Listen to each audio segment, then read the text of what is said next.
Bonjour à tous. Aujourd'hui, petite vidéo consacrée à la réalisation de coulisses pour une table avec allonge. On va faire ça en bois. Je vais vous montrer les étapes juste à ce stade-ci et puis il y aura d'autres étapes pour cette table et la réalisation complète par la suite. Je vous souhaite un bon visionnage et puis on se voit à la fin pour discuter de tout ça. Allez, bon visionnage!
Donc voilà, comme vous avez pu voir, donc on a raboté des gauchis, mis à épaisseur nos traverses qui vont constituer les coulisses de la table. Et maintenant, on va devoir faire la rainure hantée. Donc la rainure hantée avec la fraise spécifique prévue pour. Donc voilà, ça va être ce type de profilé. Alors, il y avait plusieurs possibilités pour faire cette rainure, évidemment avec la scie sous table par exemple, ou avec le guide latéral d'un seul côté ou autre. Donc nous, on a imaginé un petit système pour se faciliter la tâche et être certain d'être parfaitement parallèle tout le long et que la défonceuse soit guidée tout le long de son usinage. Donc on s'est fait tout simplement une petite pièce d'équerre, comme ceci, qui est parfaitement parallèle à l'autre côté une fois qu'elles sont assemblées. Et alors on a mis des vis pour venir bloquer les tiges guides de la défonceuse. Alors faites pas attention aux vis, c'est pas top, mais c'était tout ce que j'avais sous la main pour faire le système. On aurait très bien pu mettre des vis toutes simples avec des petites vis de serrage ou autre, mais j'avais rien sous la main. Donc voilà, alors je vous explique tout simplement le système. En gros, on s'est créé un deuxième guide de l'autre côté. Donc je viens insérer mes barres dans la défonceuse. Ok. La machine est toujours libre sur les barres. Donc sur ma défonceuse ici, j'ai un petit système de blocage au milieu là, qui permet de coulisser ou de bloquer la machine. Donc celui-là, je le laisse libre. À ce stade-ci, je laisse ma défonceuse libre. Je viens glisser le guide parallèle de ma défonceuse et je viens bien prendre soin d'enserrer ma pièce. Une fois que ma pièce est bien serrée, en fait, je viens bloquer les réglages de profondeur, hein, en tout cas de coulissement de ma défonceuse, et je viens bloquer le système ici contre ma pièce. Voilà, d'accord? Donc maintenant, je n'ai plus de jeu ni à gauche ni à droite, vous voyez, il n'y a pas de mouvement, mais par contre, elle est libre de coulisser correctement sur ma pièce. D'accord? Maintenant, étant donné que ma défonceuse est sur les deux barres guides, je sais la régler centrée par rapport à ma pièce. Donc en tout cas, par rapport à l'usinage, centré ou décentré, ça peu importe en fonction de ce que vous allez faire. Mais moi ici, je dois être centré. D'accord? Donc une fois que j'aurai réglé le centrage de ma fraise, je viens bloquer avec la petite vis ici ma défonceuse, et là la machine est bloquée à l'endroit où je dois faire mon usinage, pardon. Et puis après c'est parti, j'ai juste à avancer, guider ma défonceuse à une vitesse constante.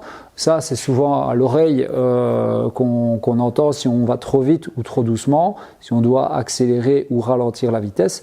Généralement sur les machines il est mis ou plutôt sur vos fraises, la vitesse de rotation de la fraise par rapport au diamètre de celle-ci. Donc ça, il suffit de se fier à la notice ou plutôt à la boîte d'achat de votre fraise. Voilà, donc on va usiner ça, pardon. Et puis je vous montre la partie mâle, après là par contre qui se fera à la toupie. Allez, c'est parti. Mais avant de passer à la fraise hantée, on va d'abord se faciliter la tâche en faisant une rainure au centre du thé. Comme ça évacue déjà pas mal de matière pour se faciliter la tâche avec la fraise hantée. Il n'y aura que les deux petites parties à gauche et à droite à récupérer. Allez, c'est parti.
Ben voilà, la partie mâle est exécutée, la partie femelle est exécutée, donc dans les montants. Maintenant, je vais devoir faire ici un épaulement, donc je vais reprendre cette partie-là pour en faire des tenons. Donc cette partie ici et cette partie ici seront des tenons qui rentreront en fait dans les pieds de la table. Alors maintenant, on va passer au mâle de la coulisse. Allez, c'est parti.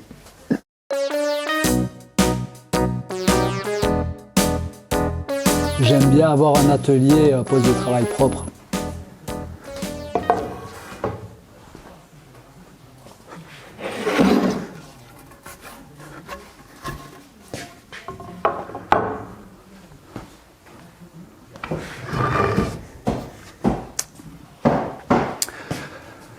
Voilà, maintenant on passe à la partie mâle. Donc vous avez vu la partie femelle. Et maintenant à la toupie, on va devoir refaire ce profilé là, tout simplement. Donc on va régler la toupie, on va faire plusieurs passes et puis on va essayer d'emboîter tout ça.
Et voilà, donc ça c'est la partie mâle.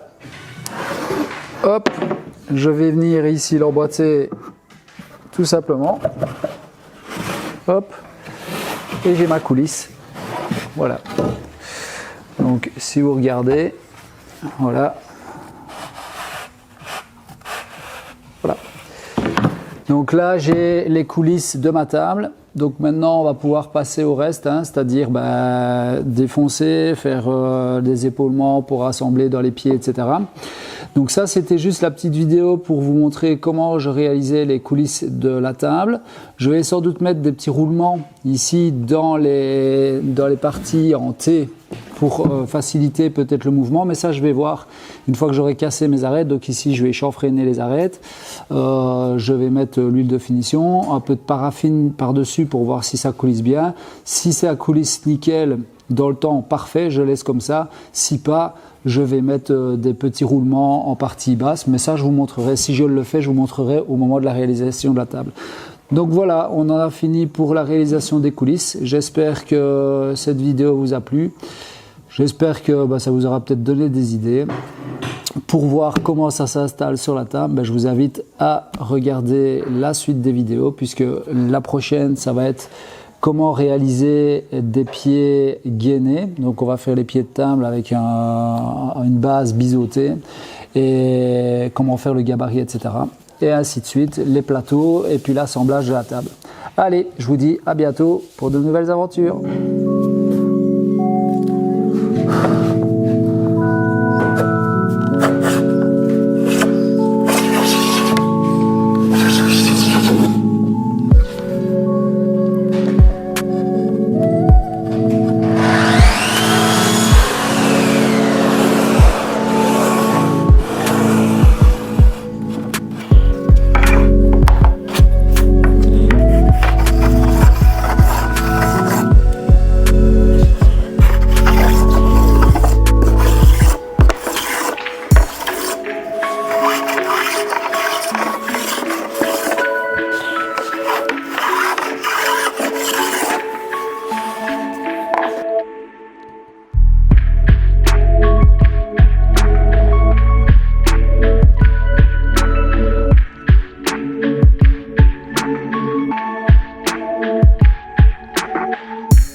Écoute, franchement,